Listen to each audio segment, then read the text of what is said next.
Hello, everybody. How's it? I hope you're all doing well. This is Ed Ciccarello from the Rocky Hill Historical Society. I'm the current president. I want to welcome you to our third Thursday presentation.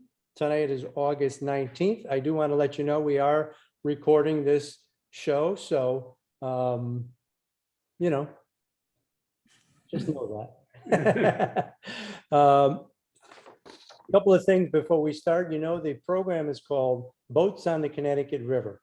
Tim, give me a thumbs up if I'm okay for sound. All right, good, thank you. This presentation tonight is going to be given by our town historian, Bob Heron, and our vice president of the Rocky Hill Historical Society, Jack Casella. I'm sure you know Bob from all of the writings that he's done over the last year. He's published a lot of articles on Facebook, and he is coming out very soon with a new book called Hidden History, and we'll have a book signing for that very soon. Get ready for a nice Christmas gift for Rocky Hill. Bob also did a book called Images of Rocky Hill, and before that we self-published a book with him called Rocky Hill in World War I. Bob Heron is our Rufus Griswold. And if you know what that means, then write me an email. Bob can explain who Rufus was. And so Bob will talk in a couple of seconds here. And then we have Jack Casella, who is our vice president, been our vice president for just almost, I want to say, a year. And he is our interim membership chairperson. A couple of upcoming events before we get started. We'll be at the farmers market down at Ferry Park. Come on down and see us. We were at the last two. We'll be there in September, and we're going to have a hike in the Quarry Park on the 25th of September. And October 2nd, we have the Center Cemetery tour by, again, our illustrious town historian, Bob Heron. If you're interested in joining us at the Historical Society, we have a number of positions that are open for volunteer. If you're interested in our collections, we're working on our library. If you're interested in photos, we've been organizing our photos and also objects. So we have lots that we're doing here. We're open on Saturdays, and we're here on Tuesdays from 10 to 12. And but we're not open to the public on Tuesdays. We're working, we're doing our thing. So feel free to email me or just come down on either of those 2 days and join in. So the last thing I'll say is that both Bob and Jack have worked hard to put this presentation together. It's a very exciting presentation. If you have a question, you're probably aware of the chat button. Then you could type something into the chat, or you could raise your hand. If you feel comfortable asking a question, I'm sure that I will be able to hear you, and then I could relay that to Bob, or Bob will hear you himself, and we'll just we try to keep it informal as much as possible. So without ado, I will present our illustrious town historian, Bob Heron, and Jack Casella, Boats on the Connecticut River. Boats on the Connecticut River. Sounds like a Deep Purple song, doesn't it? Boats on the river. Okay. So yeah. Unmute yourself. Okay. Unmute myself. On the top. Right. Oh, you mean my funny joke didn't go out? No. Okay, we're ready to go. This is Boats on the River. We're going to start as far back in history as we can go. I'm going to talk about the river up until the turn of the 20th century, and then Jack's going to take over and talk about what's happening on the river now. Okay, so the people have been on this river for a long time. Probably the earliest people were on the river 13,000 years ago. That's 13000 years. And that just says common sense. We know they had settlements on both sides of the river. They had to have a way to cross it at the very least. The people we do know about is a tribe called the Wangogs, who were here when the Europeans arrived. They were here before the Europeans arrived, and they ran into some problems because the Mohawks who were a fairly warlike tribe from up around Albany, New York, used to come down the river against boats on the river. They used to bring their canoes down the river. They set up a fort in South Glastonbury and basically were shaking down the Wangongs. And the Wangongs were fairly peaceful people. So if it didn't get too outrageous, they were comfortable with it. Then they ran into a problem because the Pequods who settled in Mystic, they came from New York too, but they settled in Mystic, came up the river, and they wanted their share of what the Wangongs had. So when everybody around them starts taking shares, there's not much left. So the chief, Selig, went to Watertown, Mass, talked to John Oldham.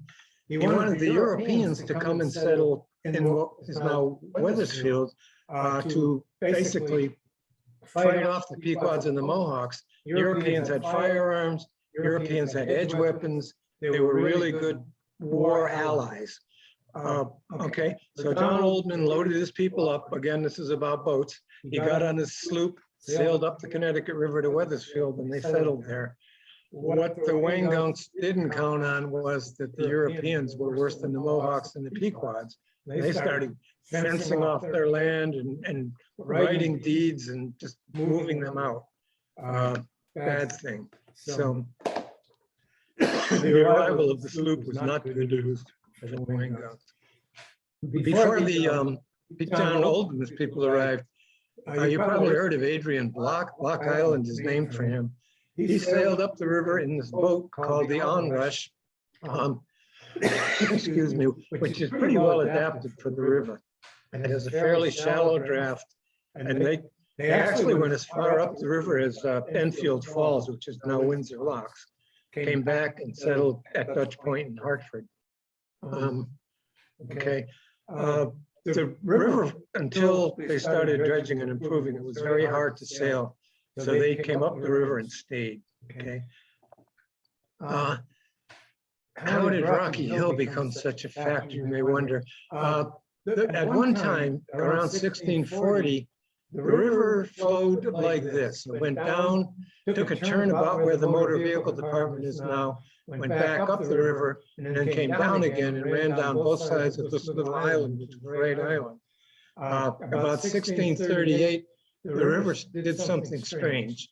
It went further up the river, whoops. Darn it.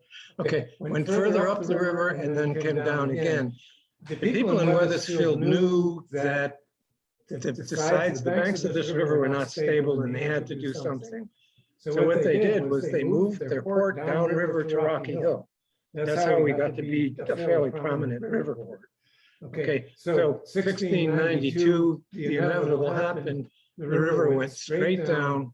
Okay, left a little bit of a brook here so you can get into Wethersfield Cove, but then you had to go down the river to Rocky Hill to do your maritime business. Okay, in 1670, they basically granted land to people along the Rocky Hill shoreline. Samuel Boardman got a big grant, but he gave it up fairly quickly. Thomas Williams bought some of it, and this fellow Joseph Smith bought some of it. Joseph Smith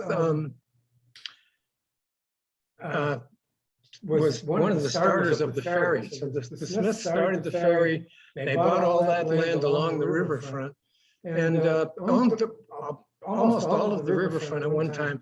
Belonged to a family which was called the Smith Grimes family, because Smith's daughter Abigail married Hezekiah Grimes, and he took over the ferry. Abigail's another whole story. I wish I had time to tell you her story. She was a remarkable person. Okay. Hey, Bob, tell them about Rufus Griswold. I teased him on that. Go back one and tell him, just tell him why I said you were Rufus. Who is Rufus? Rufus, he drew this map. That's one thing he was. But he was the town doctor, the country doctor, as a matter of fact. Beloved country doctor, but he was also a historian. If you start doing Rocky Hill history, you're going to come across a book called The History of Ancient Wethersfield, and it's got a Rocky Hill section. The fellow who wrote it, Stiles, was relying on Rufus Griswold to tell him all about Rocky Hill, and Rufus Griswold died. So Stiles basically had to figure out what was going on from his documents. He was also supposed to work with Sherman Adams in Wethersfield Adams also died. So here was poor Stiles having to write a book from these guys' notes. And I used the thing because there was good information in those notes, but it wasn't complete. And what I find is you find great stories in that book, but you got to fact check them because there's always something wrong. That's what happens when you're working with somebody else's notes, I guess. So that's Rufus. Okay. Now there's a modern historian named Ed Ciccarello. He wrote this map. The only thing I want to take out of this map is you'll notice all these shipyards, all these Rocky Hill shipyards. We were really a booming seaport at one time.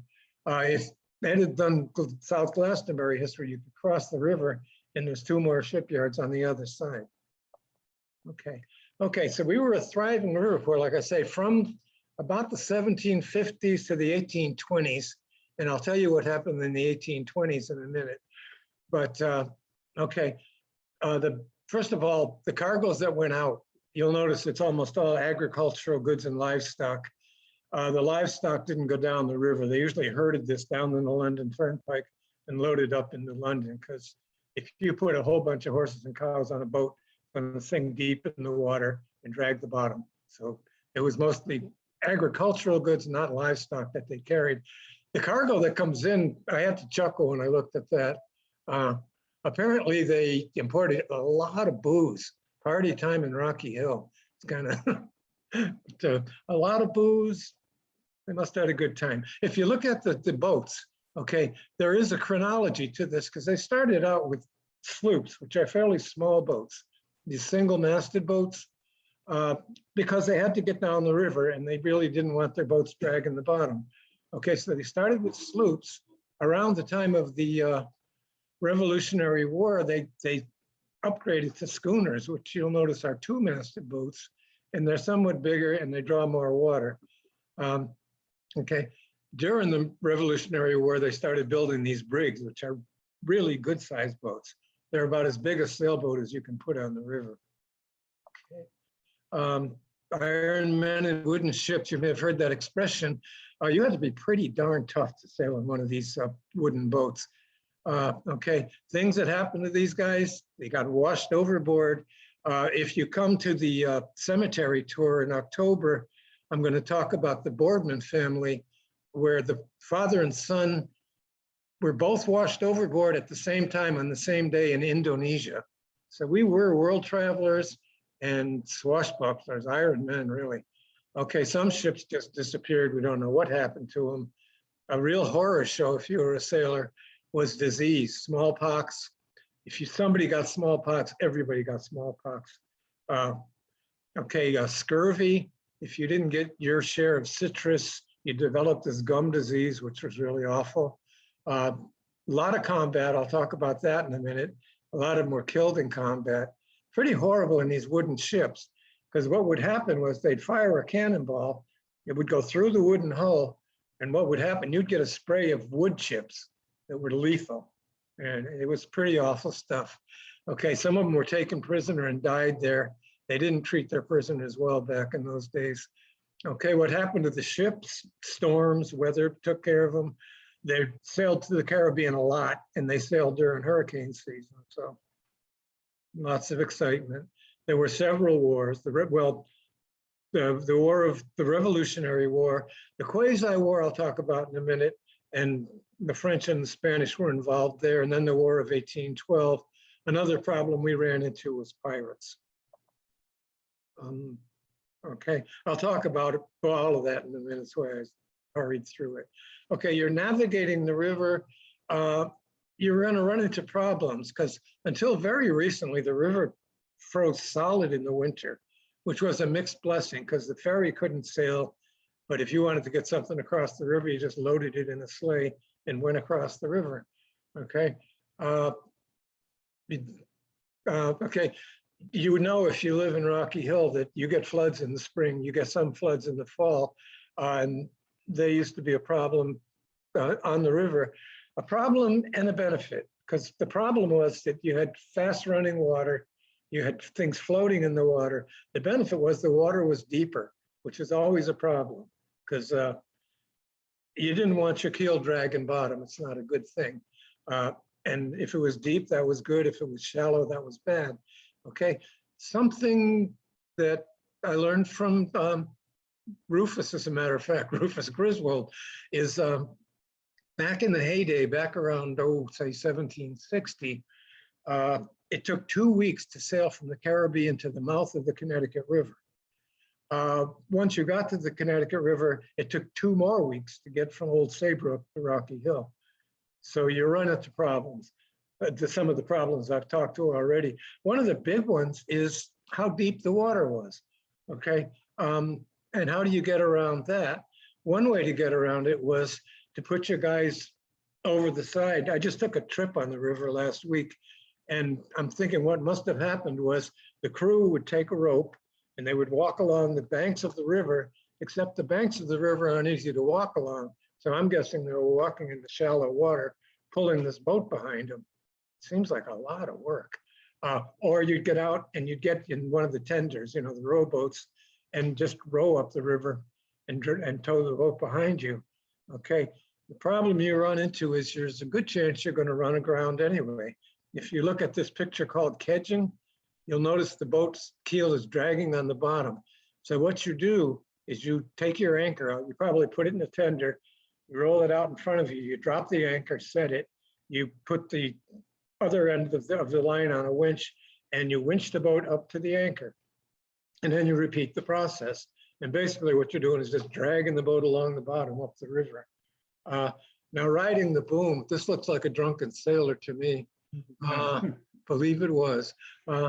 What he's doing is he's out on, you know how a sailboat works, you have a mast, then you have a boom. If you let the boom out to the side, you've got a lever. If you sit on that lever, the boat leans.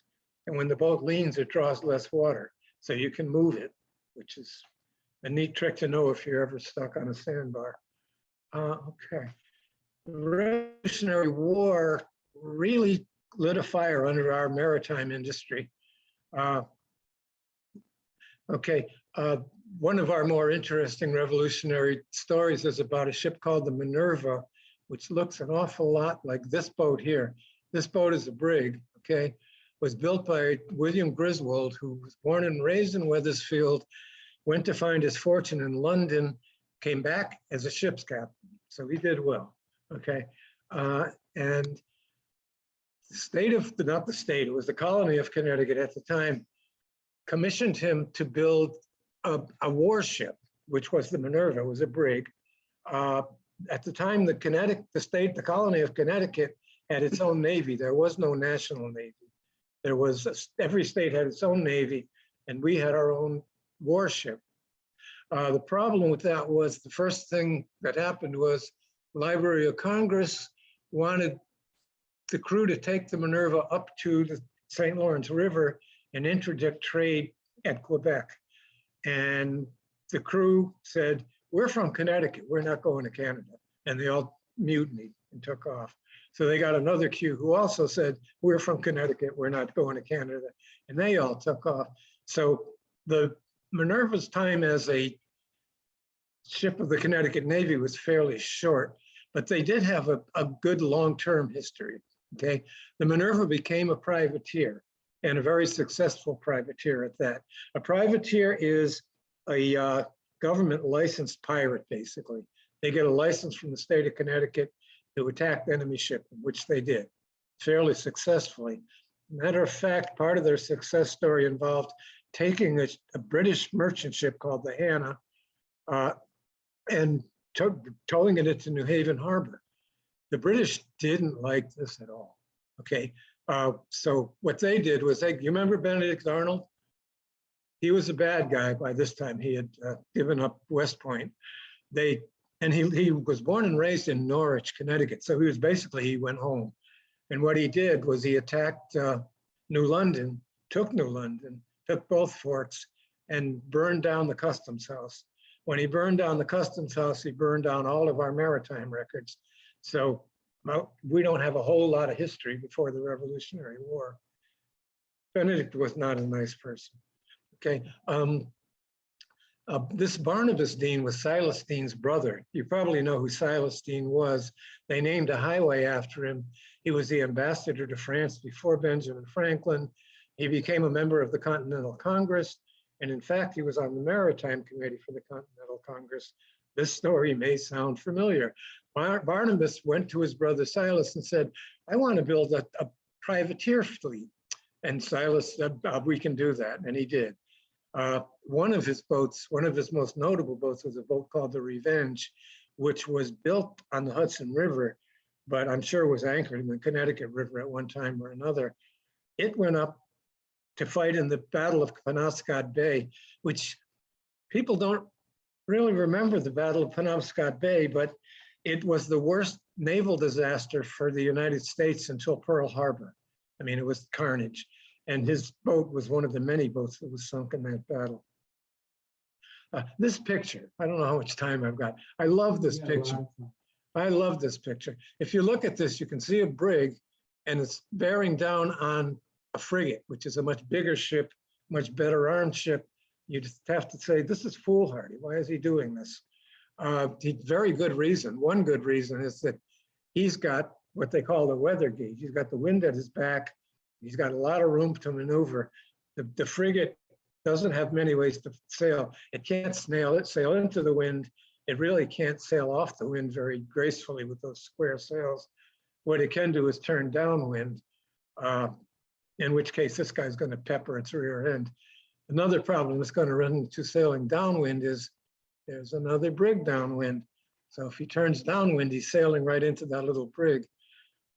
Just a great piece of naval action. It's the kind of thing that would have happened during the sea battle in Long Island Sound.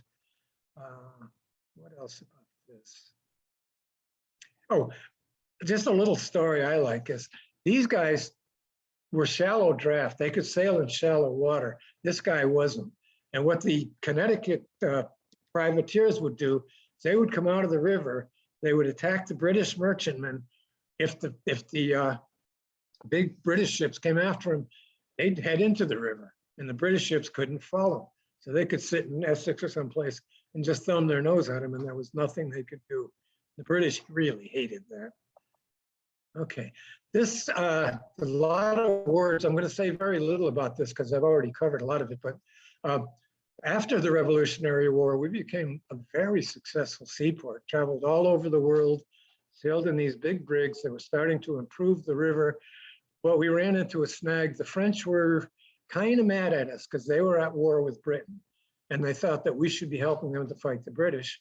And we were saying, no, we're neutral. So the French started attacking our ships. That's what this quasi-war was all about. There was never a declared war, but if you saw a French sail on the horizon, you were probably going to have a shootout. Okay, another problem they ran into was Barbary pirates, which they started attacking our ships right after the revolution. There were also Spanish pirates, but they wouldn't own up to it. Okay, another problem we ran into was that the British claimed that there were British sailors on American ships, and they would stop our ships and impress sailors, which means take them off our ship, put them to work on their ship. The problem was they were lying. A lot of those sailors were not British at all. They were sailors from places like Rocky Hill who suddenly found themselves in the British Navy. And that ultimately was one of the primary reasons why we ended up in the War of 1812. Okay, the War of 1812 pretty much took the energy out of our sailing history because the British were onto us as far as this running out of the rivers, attacking and running back into the river. They blockaded the river mouth so we couldn't get out. Early on, about 1803, President Jefferson had the Congress pass the Embargo Act, which said that Americans couldn't trade in Europe, which really killed the New England economy because we needed that trade. So the New Englanders weren't very proud of, very fond of the federal government. In fact, they had a revolutionary meeting in Hartford in 1855 to consider seceding from the Union because this Embargo Act followed by a blockade had really killed our economy and killed our maritime industry. Yep.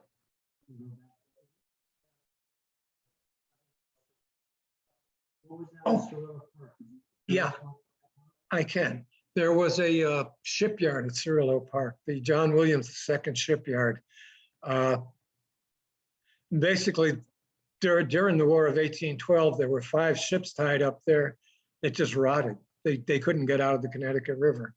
So, yeah, that's the Cirillo part. Okay. Okay, so what happens? Good old Yankees, you know, we're conservative people. We're not quick to change. Okay, basically the river community in general started improving the river after the revolution, dredging channels so that the ships with deeper drafts could get up the river. They built levees along the river. They put in navigation markers that are still there so that you would know, oh, I don't know how many sailors are listening to this, but there were markers. A lot of what you do on the river is you sail toward the green marker until you see the red marker, then you turn around and you sail at the red marker. And what you do by doing that is you stay in the channel, you stay in the deep water. Okay, so they did a lot of that sort of thing. Something that happened in New York that was pretty important to us was, first of all, the Erie Canal that was dug across New York State. Okay, the second thing was Robert Fulton's steamboat, which sailed up the Hudson River, and it started a passion, I would say, for what they called internal improvements, canals, you know, river improvements, that sort of thing, so that they could get to the west. But it had its effect in Connecticut too, because one thing they did was people in New Haven started to build the Farmington Canal. You may have heard of that. It was on the news last night, which was supposed to run from North Haven all the way up to Northampton, Massachusetts. Okay, the people on the Connecticut River said, we already got a water canal. All we got to do is fix it up. So that's basically what they did. I should tell you about the Barnett.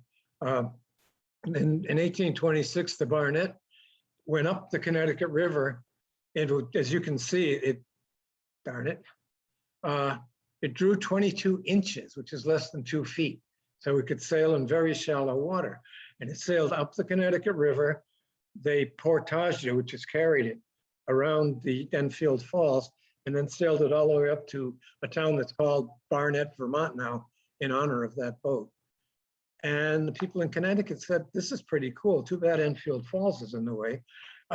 So they built Windsor locks. If you ever wonder why Windsor locks is there, it's to get these boats around the Enfield Falls, and you could sail at least all the way to Springfield, which made Springfield a more active port. So what does all this have to do with Rocky Hill? Our people sat on the riverbank and watched all of this. They weren't not in favor of the improvements because they knew how to manage the river in its, you know, undeveloped state. So they did not support improving the river. They watched the steamboat sail by and said, flash in the pan. It's sort of like people with horses and buggies didn't think horseless carriages were going anywhere. So they just watched the show and off it went. Okay. Okay. We've had steamboats running from Hartford to New York since 1824, and they stopped in Rocky Hill, but that didn't contribute a lot to our economy. Okay, the last shipyard in Rocky Hill was the Belden shipyard. We started out with Seabury Belden, who is a Rocky Hill guy. You know, the Beldens are a Rocky Hill family. The library is named for a Belden. They originally had a shipyard at Dutch Point in Hartford, okay? And they decided to move it down the river. So they moved their shipyard to, okay, you know where Cirillo Park is. If you cross Hog Brook, on the other side of Hog Brook was where their shipyard was. Where between Hog Brook and the foundry.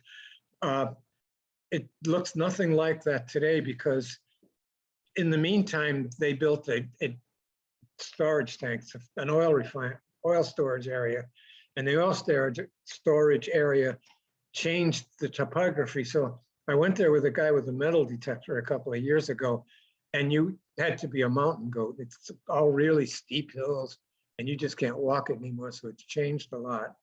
So the last boat sailboat ever built in Rocky Hill was a boat like this one. This isn't it, but the boat was the Henry H. Grant. He was the president of the Seabury Belden Corporation.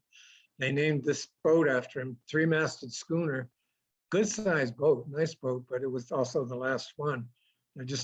Who needs to go all the way up the Connecticut River to buy a sailboat when you can go to Friendship, Maine and buy one for that matter. Okay. This last one, okay, better late than never, is a tug that was built at the Belden Boatyard, diesel driven. If they had only built that 100 years earlier, we might still be a shipbuilding center. Okay, so we talked about steamboats. Big steamboats went up and down the river. The city of Hartford, which is run aground in Middletown. Okay, which the steamboats were just incredibly luxurious for a long time. They used to sail regularly between Hartford and New York. They had sleeping accommodations, gourmet dining, everything you could possibly want. And all you had to do was pay for it, like everything else. Okay, okay, so what happened to all this trade on the river? In 1871, the railroad came through. And you don't need commercial boats running up and down the river when you got a railroad that can run in almost all weather, carry cargo, carry passengers comfortably. So the railroad pretty much stole commercial traffic. The highways became less of a factor because at the time they were dirt roads. And why would you want to ride in a bumpy old wagon when you can ride on a comfortable train? That all changed again. Things keep changing. When they started building highways, there were trucks, which there still are. Trucks are pretty much the most common form of commercial transportation now. And they didn't really put the railroad out of business, because if you listen real carefully, a couple of times a week, you can hear the whistle. So they're kind of back in business. Okay, this steamboat, the Hartford, and its sister ship, the Middletown, were the last steamboats to run on the river. They ran from Hartford to New York and back. There was always one in Hartford, one in New York, and they passed in midstream once a day. Okay, it was pretty. It was just the lap of luxury. It was beautiful. They started in 1892. The last steamboat sailed in 1931. It's actually, since I've become a historian, I've had some old timers tell me stories about the steamboat, but they're a lot of them gone now, unfortunately.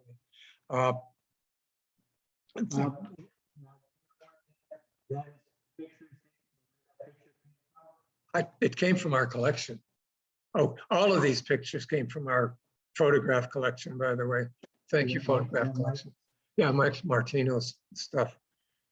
I love this picture because if you look, you can see these guys standing out in the ice, which tells you the way it used to be. Oh, you're... okay. They're not real nuts, because I mean, they seem to be perfectly comfortable out there. The river used to freeze rock solid. When I was doing my research into the ferry, people in South Glastonbury were overjoyed when the river froze over, because they didn't have to rely on the ferry. They could drive a cart, a truck, whatever you want across that ice in the winter. You can't, well, actually a couple of years ago, it froze up solid, so. No, me either. Okay. Okay, let's talk about the ferry. It's a boat, it's on the river. Okay. You know, everybody, if you don't know, you're not really from Rocky Hill. We have the oldest ferry in continuous operation in the United States. People always say 1665, and I haven't found anything to corroborate that. I know there were farmers from Wethersfield in South Glastonbury in 1639. And there had to be some way for them to get across the river on a regular basis. But I haven't been able to find any documentation of what that was. I would expect it would be competing ferries, people who owned their own ferry kind of thing. And then somewhere around 1670, the state legislature gave Hezekiah Smith, as a matter of fact, the privilege of the ferry. And they didn't really make it clear what the privilege of the ferry was, but it ended up that there was only one ferry crossing the river. And I think that was more because the people who ran the ferry owned all the land on the Rocky Hill side. So nobody else was going to run a ferry. As to when the ferry actually started, I don't know. I'm still digging. I am in the process of writing a book, so save your money because we're probably going to ask for about 25 bucks. Okay. Okay, as you probably know, if you're a longtime Connecticut resident, Rocky Hill state politicians have been trying to shut down that ferry since the turn of the 20th century is when they started sniping at it. And you know, the people who live in Litchfield don't care much about the ferry. The people who live in Putnam don't care much about the ferry, but there are enough people close to the Connecticut River who do care about the ferry and its historical significance and its value as a tourist attraction that I don't think anybody's shutting it down for a very long time. Okay, how did these ferries run, you're probably asking. If you look at these pictures, this was the earliest way. They would pole across the river. You'd load your horse in your boat. I gotta believe they had great upper body development, but you got two guys with poles poling across the river, and from 1650 wherever, okay, till about 1783 when they started rowing the thing across the river. You see these guys. I don't think this is the Rocky Hill ferry, but it was the only picture I could find of a ferry being rowed, so we got that. This one is really interesting. They went from that to a horse on a treadmill, and you can see how that works. The horses walk on the treadmill's hooked up to gears, the gears are hooked up to a paddle boat under the ferry, and off you go. I've got to believe it wasn't very fast. Okay, so that was that. Then around 1860, one thing that happened, you may know that on the historical register, the ferry is called the Glastonbury Rocky Hill Ferry. And I was deeply offended when I first saw that. Well, I found out that from 1860 to about 1924, the ferry was really a South Glastonbury enterprise. All the business was on their side of the river. The people running the ferry were on their side of the river, and the ferries were docked on their side of the river. And they needed to get across the river, well, first to get to the highways. And then secondly, when they built the railroad station, they need to get across to the railroad station. So it became very important to the people in South Glastonbury. Okay, so they were the people who introduced the steamboats. That's why is this not doing anything? Okay, okay, a man named Killiam built the first steamboat, and we don't know what its name was, but it ran for a while. Then they had a Hollister who owned a steamboat, the Centennial, which was built in 1876, at the nation's centennial, obviously. I don't know which one this ferry was, this one on the lower left, but it was one of those. Okay, then came the Rocky Hill, which was named for Rocky Hill, as you might expect, went into service about 1893. These labels are wrong. Okay, the Rocky Hill is a pretty little boat, but it was really underpowered. It didn't have much storage capacity. And the people in Glastonbury were fighting to get rid of it almost perpetually. And they finally did. And they had to fight to have that happen. Okay, so what happened was they replaced it with a much more powerful, much bigger boat called the Niagara. And they were going to call it the South Glastonbury, but decided that was too much of a slap in the face for the Rocky Hill people. So they called it Niagara, which is Wangunk for South Glastonbury. So, okay, where we are today. Okay, this guy on the left was the tug Selden. You'll notice it's smaller than our current tug, and it was gasoline powered. The barge was the Hollister, and it was made of wood. And the cars were smaller, so everything worked out pretty well. And you must recognize the guy on the right here. That's the current ferry, diesel powered, much bigger, much more powerful, and we love it. Okay, so we're about to make a transition here, because one of the points I want to make with this slide is the Hale family have been rivermen for God knows how long. They've been shad fishermen, which is what this picture indicates. They also ran the ferries. They ran the Chester Headline Ferry, and there's a picture of them on the Chester Headline Ferry running it. On the right is a picture of John Ellis's excursion boat in the early 20th century. So basically, there's a transition going on here from pure commercial to recreational. John Ellis was kind of a character. He ran the ferry and he also ran the excursion boat. But if he had somebody show up who wanted to go for an excursion, he parked the ferry and made people extremely angry, especially the businessmen in South Glastonbury. There's the story that somebody came up, wanted to ride the ferry. He wanted to lead an excursion. He said, "Oh, the ferry's not working." The ferry was parked in a slip with the motor running. The customer said, "It's right there and it's running." And he said, "Well, go to hell," and took off in his excursion boat. So there you have it. Okay, so that's our boats, which up until now have been primarily commercial boats. And it's the beginning of the 20th century. I'm going to turn the presentation over to John Casella now, and he can talk about what's going on with nowadays.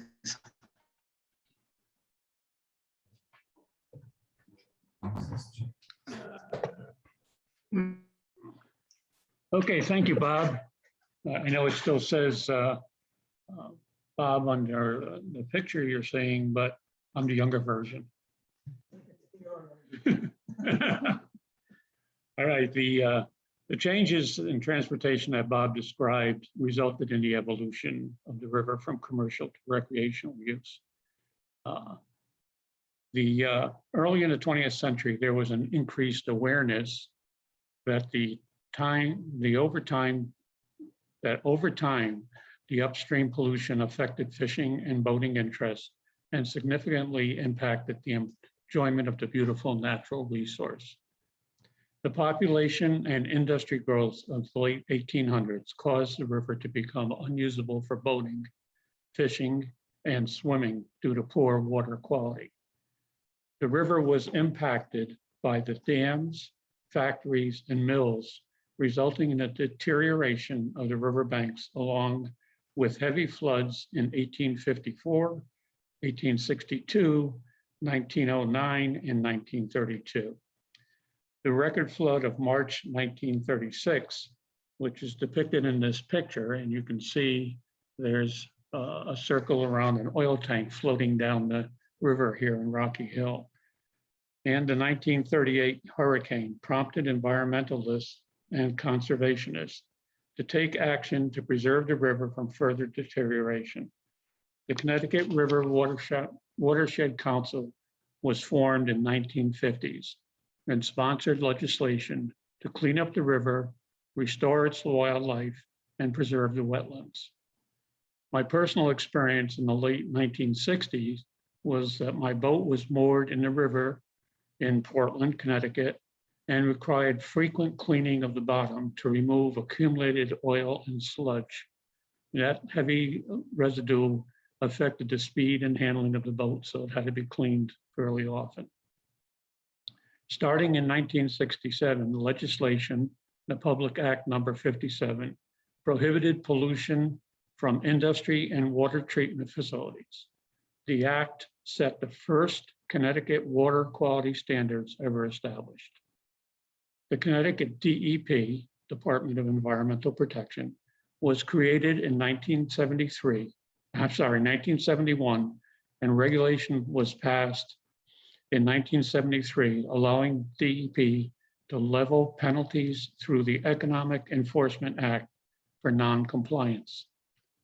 Over this 7-year period from 1967 to 1974, action was taken to stop pollution from various sources, resulting in a long but successful cleansing of the river. In the last 50 years, river water has improved and the Connecticut River is now popular for fishing, swimming, and water skiing. Let's look at the types of boats we will see on the river. Popular types of boats seen on the river on a regular basis are center console, sport fishing, bow riders, and cruisers. The common propulsion is by either outboard, inboard, or inboard-outboard motors, which are fueled by gasoline or diesel. We also see canoes and kayaks, which are very popular self-propelled watercraft and can be used when the river is not running really fast. Recently, we've seen jet skis in our local boating community. They are popular as they are easy to store and launch, can carry 2 people, are fast on the water, and fun to use. Recreational boating on the river evolved during the latter half of the 20th century as the cleanliness of the water improved. Since the 1960s and 70s, there were annual events on the river, such as hydroplane racing just south of Hartford. High school and college cruise teams were seen practicing early mornings in Middletown and Hartford.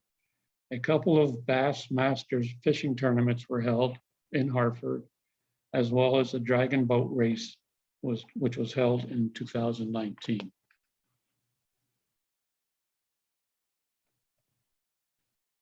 Let's talk about river tours that have been popular since the steamboat era. They provide an opportunity to enjoy the river without the expense of owning and maintaining a personal watercraft. Tours include searching for wildlife, such as eagles and herons, dinner cruises, and a way to relax on the water. The Essex Steam Train and Cruise combination is popular with families with children. Excuse me. Several tour boats cruise from various locations on the river. River Quest is from East Haddam. Lady Catherine sails out of Hartford and downriver. Connecticut River Cruise and Charter sails out of Middletown. And beginning this year, Slipaway River Tours began operating out of Ferry Landing in Rocky Hill. Sure. Mhm. And Well, they were really nice people. And it was a very nice tour. that's good. I say you saw some eagles and, Eagles and herons. oh, great. With herons with one. And they give a kind of a historical perspective of the river there. They did. Yeah. As a matter of fact, Right. like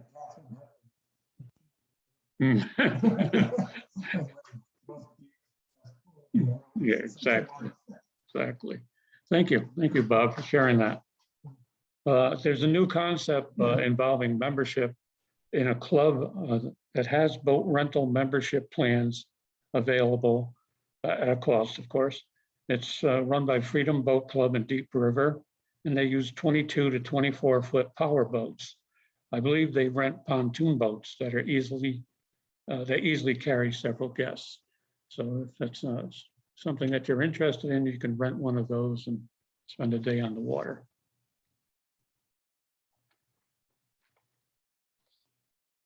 Recreational activities are fun when done with others who share their interest in boating and the river.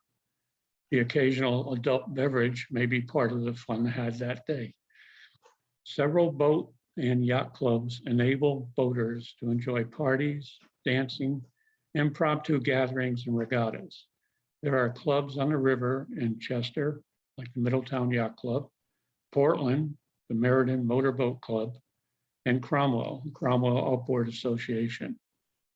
Boaters socialize in raft-ups, as shown in this picture, to visit, watch fireworks, listen to music at Harbor Park, and meet at places like Haddam Island for camping, cookouts, swimming, and water skiing. As mentioned earlier, in prior years, there were holiday fireworks, hydroplane races, dragon boat races, and Bass Master fishing tournaments in Hartford, which attracted many boaters.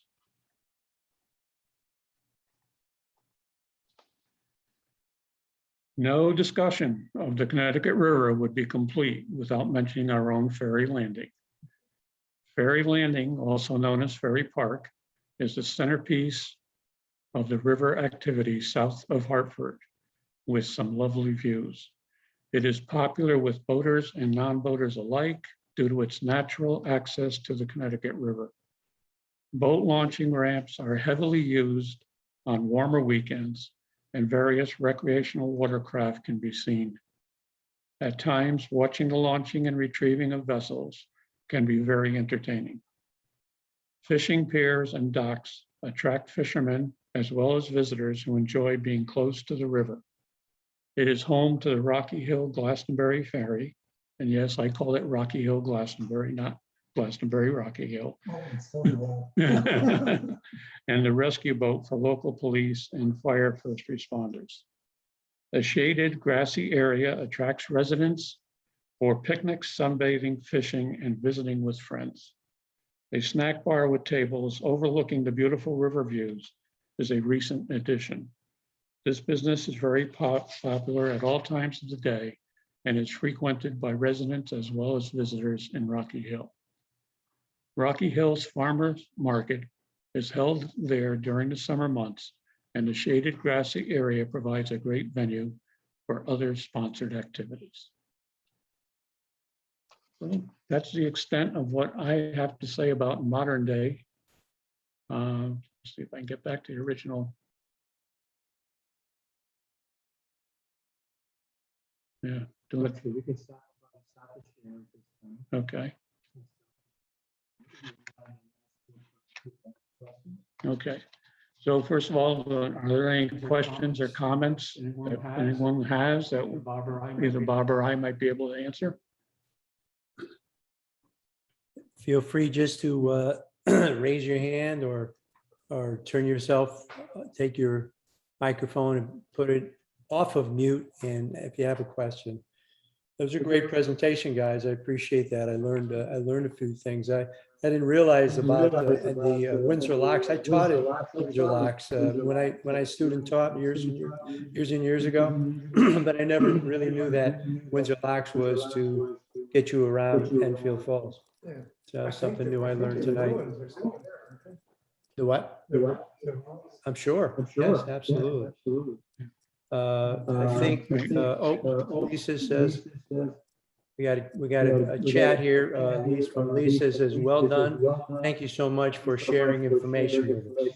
You're welcome, Lisa. Oh, great. Well, that concludes our presentation on the evolution of boating on the Connecticut River. We use the word boats to describe several forms of watercraft, from large ships to canoes and jet skis. Our beautiful river gives us the opportunity to enjoy boating in many forms. Even a bad day boating is much better than a great day at work. So get out there and have some nautical fun. Thanks for your attendance tonight. You want to clap? You can you go like that if you want.